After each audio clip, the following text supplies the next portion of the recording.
Hello, what's up? This is Goldman back again for another video. Pag-uusapan natin today, 10 offline games po tayo. Epic offline games, lahat po offline. Pwede nyo pong laruin kahit wala po kayo internet. Basta i-download nyo lang, i-install.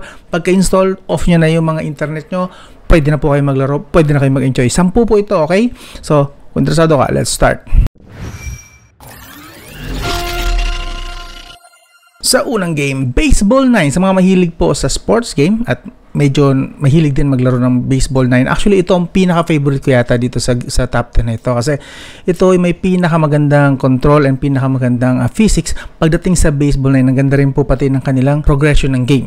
So, just so you know, free po itong laruin, both offline and online. Pwede po siyang online kung gusto nyo, kung may internet kayo. Pero pwede po siyang offline. The whole time po na nire-record ko ang video na to, offline lang po. Hindi ko siya nilaro online kahit one time. So, the whole time lang, offline lang. Hindi nyo po talaga kailangan ng internet dito.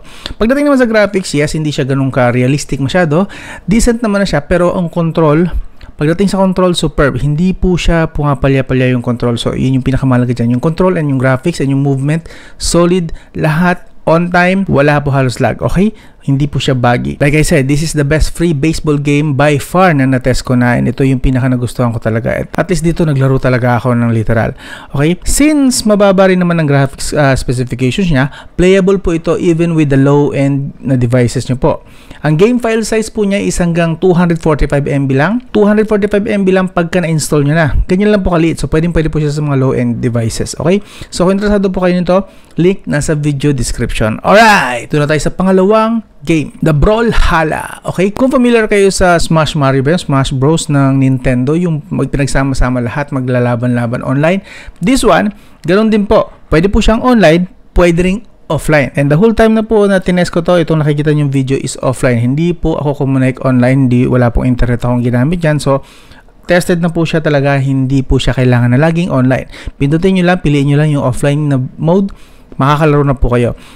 Kinaganda po sa Brawlhalla, supported din po niya ang external controller. Okay? Actually, tinest ko siya dun sa nung nakaraang review ko na game controller from Omelette. Gumagana po siya. Yun nga lang, ang support niya is kailangan wired. Wired controller. Sasaksak niyo sa USB-C para gumana yung external controller. Decent naman ang graphics niya and decent din actually yung kanyang controls. Playable din po siya sa mga low-end smartphones. Ang game file size nga lang po niya isaabot ng 1 GB kapag na-install na. Okay, once installed, 1 GB po ang abot yan. So, link nito sa video description. Again, free po ito, hindi nyo kailangan magbayad at pwede pong offline. Hindi kailangan ng internet. Okay, malinaw? Alright, so lipat tayo sa pangatlong game. Sa pangatlong game, Plants vs. Zombies Free. So, I know luma na itong game na to, pero pasok pa rin naman siya hanggang ngayon. Feeling ko naman, kasi nilalaro ko to natutuwa pa rin ako rito. Plants vs. Zombies Free version. Okay, wala po kayong babayaran dito. Available po ito sa Google Play Store. Yun nga lang, expect nyo na kapag free, malamang maraming ads kapag nakaka-detect sila ng mobile data nyo. So, kung wala talaga kayo internet or kung mas maganda, huwag nyo i-connect sa internet nyo para hindi kayo nakakakita ng ads. Huwag nyo i-connect sa mobile data nyo or internet. Kung pwede lang naman. Pag nakadetect kasi ito ng internet, matik may ads. Okay? Yes, this is an old title. Ang gameplay po niya is basically parang tower defense type of gameplay. Considered now as one of the classic games from 2009 po. 2009 siya actually na-launch sa Windows and PC, and then ported siya to Android and iOS noong 2013. So ever since, considered na ito as classic game. Okay? This is still a free game with challenging stages to consume your time with. Ang kinaganda lalo is playable po siya sa mga low-end smartphones. Okay? Yes, ulitin ko, free po siya. Offline din. Playable po siya offline. Hindi nyo kailangan ng internet dito. Pero, pag nagkaroon kayo ng internet, nakadetect siya ng internet, ang dami niyang ads actually. Pero kung okay lang sa inyo, ang game file size po niya is 177 MB lang. Okay? Kapag na-install na, 177 lang ang kukonsumuhin niya sa storage nyo. Alright? Next game is Red Ball 4. Okay? So, medyo cartoony siya, napapansin nyo, no? Pero arcade game ito na medyo challenging. Actually, hindi ko na-expect na maganda siyang laruin.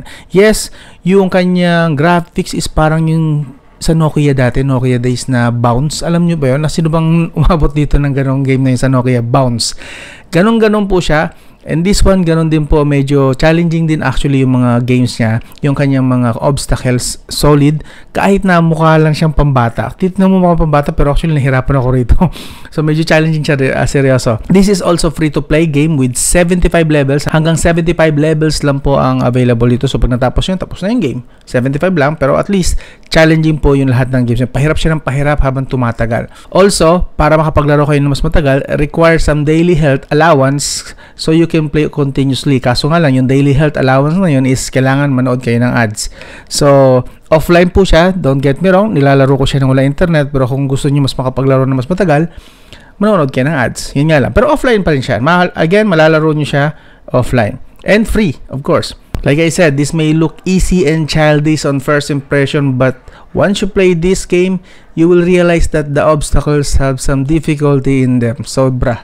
Once installed, it consumes 220 MB of game file size. Okay? Link na sa video description. Remind ko lang kayo, lahat po ng games na nandito is available sa Google Play Store. Alright? Okay, lipat naman tayo ngayon sa Zombie Barilan. Okay? Zombifier 3D. First-person shooter game with good graphics po. Actually, good graphics. Kaso lang may ikli lang yung challenges niya. But, still, challenging pa rin. This is still free, but if you are connected to the internet, expect a lot of ads. Marami po siyang ads, okay? Kung makaka-detect siya na nakakonect kayo sa internet or may internet ang inyong mobile data. So basically, off nyo na lang mobile data nyo kung gusto nyo. Kung ayaw ng ads, hindi siyang papalabas ng ads. Bonus in-game money can be acquired through watching long ads din kasi. Kung gusto nyo mo ng in-game money, extra bonus para pambili ng mga upgrades and armas, kailangan manood ng ads. Pero aside from that, playable po siya offline, hindi nyo kailangan ng internet, okay? Very challenging and has decent mechanics and upgradable weapons. Ang game file size po niya is aabot ng 325 MB once installed, okay? 325 MB lang, so malilit lang po ito. Pwede po sa mga low-end na mga smartphone. Alright? Next, Gun Force. A run and gun action shooting game similar to Contra. So, nakapaglaro na ba dati kayo ng Contra sa Nintendo? Yung family computer? Yes, similar po siya ng konti doon, pero hindi siya ganun exactly. May sarili siyang mechanics naman. Pero in fairness, free po ito and offline. Pero expect nyo na syempre ads. Like I said, kapag nakadetect yan ng mga games na to, pag nakadetect na internet is, mag-show siya ng ads. Pero kung wala naman kayong internet, hindi siya makapag-show ng ads, okay? Graphics is not great, obviously, but game controls are actually really good. Solid yung controls niya. Lots of bonus ability and upgrades every time na mapifinish mo yung stage. Ang game file size niya maliit lang po, 300 MB lang kapag installed na. Alright? Again, available sa Google Play Store. Next, Mad Zombies. So, similar to actually, pareho silang developer nung gumawa ng Zombifier 3D kanina. Mad Zombies naman is medyo binigyan na lang ng konting twist. Another zombie shooting type of game with decent graphics and controls. Actually, medyo impressive yung controls niya. This is offline and free to play, pero syempre expect again ads kasi para kumikita ang mga developer para marami silang magawang ganito. Kaso nga lang minsan OA na yung mga ads, pero kung matsatsagaan nyo naman or willing naman kayo maglaro na naka-off yung mga mobile data nyo at internet, again, this is an offline game supposedly played. Mas maganda kung naka-offline, naka-off ang mga internet, no? Shoot all types of zombies. There are running ones too. Kung yung mga nakakatakot dito yung natakbong zombie papalapit sa'yo, ang bilis tumakbo. Medyo nakakapagpanik yung mga yun actually. Game is actually good and can be played on hours. So, game file size, kung interesado kayo, 260 MB lang kapag installed na sa inyong smartphone or tablet. Alright?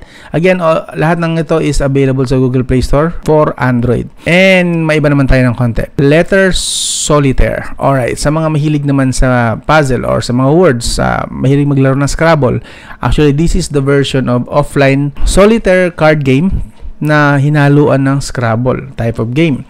This is free, kaso nga lang with ads again. Offline din actually. Offline din, pwede po siyang laruin ng offline. Bubuo lang po kayo ng mga words among the given available letters and earn points depending on the word's difficulty actually. So, maganda itong pampalipas ng oras at saka pampahasa din ng utak, no? Pampa-exercise ng ating mga natutulog na utak. Again, this is an offline game and free. Okay? Mas maliit ang game na to. Game file size is 173 MB lang kapag na-installed na. Alright? Available sa Google Play Store. Another puzzle game, ito naman pampahasa ng attention at saka ng mata. ng paningin. Actually, mostly nakakalabo pa nga ito ng paningin. Pero my point is, maganda itong game na to. Find it. Okay? Hidden object hunting game po ito. Ibig sabihin, hahanapin mo yung mga objects na nakalist sa kanya. Actually, challenging ito. Sobrang difficult. Actually, level 1 pa lang, hindi ko na makompleto yung mga hahanapin. Sobrang ganda kasi hindi lang siya yung static lang na image. Mga gumagalaw yung character sa picture. So, hahanapin mo talaga and medyo minsan nakakalibang din at nakakalito yung mga movements nila na natatago talaga nila yung hidden objects na yon. So, yeah, very challenging, fun, at saka medyo kakaibang twist siya sa usual na kapag hidden object is naka-steady lang yung picture. Ito gumagalaw. Free po ito and offline din. Hindi nyo kailangan ng internet, but ads will show up kapag ka nakadetect ng internet. Find all the objects within the image. This is a very challenging game with high difficulty level. Game file size is only 140 MB. Napakalit lang po ng game na ito. 140 MB lang when installed. Available sa Play Store. And finally, last na to. Horizon Chase. Okay? Ito po ay love letter sa classic old school racing game inspired from 16-bit graphics. Kung mapapansin nyo sa mga batang 80s, 90s dyan, familiar kayo again sa parang, hindi ko tanda kung exact na title nun pero may Horizon din yun Something like that. Basta ito. Anyway, Horizon Chase is, this is fully free and offline. And actually, nagagandahan ako sa kanya. Colorful siya masyado. And actually, the controls, solid. Okay? Just race your way to the finish line at all cost. Pick up some upgrades, fuel, and nitro along the way. Game file size, napakalit lang po. 449 MB. Pwede pong install sa mga low-end na mga smartphone. Alright? Again, available po ito sa Google Play Store. So, yun na po lahat yun. I hope na medyo kahit pa paano may napili kayo dito na games. And if ever man, kung nagustuhan nyo yung ganitong list, don't forget to subscribe. Consider nyo sana mag-subscribe. Libre lang naman po mag-subscribe. And maybe kung nagustuhan nyo, like and share sa mga tropa nyo. Baka gusto rin nila or naghahanap din sila ng mga games na kagaya nito. Offline lang, wala kailangan ng internet. Solid po sana kung i-share nyo rin sana. Okay? Ma-appreciate ko po talaga yung big time. So, yan. Anyway, kung nagustuhan nyo to at marami itong likes, baka sundan ko to agad. Depende sa reception nyo or kagustuhan nyo. Okay? So, hanggang doon lang. Ito yung top 10 na free offline games. Hanggang doon na lang. This is Cotman. I'll talk to you again soon.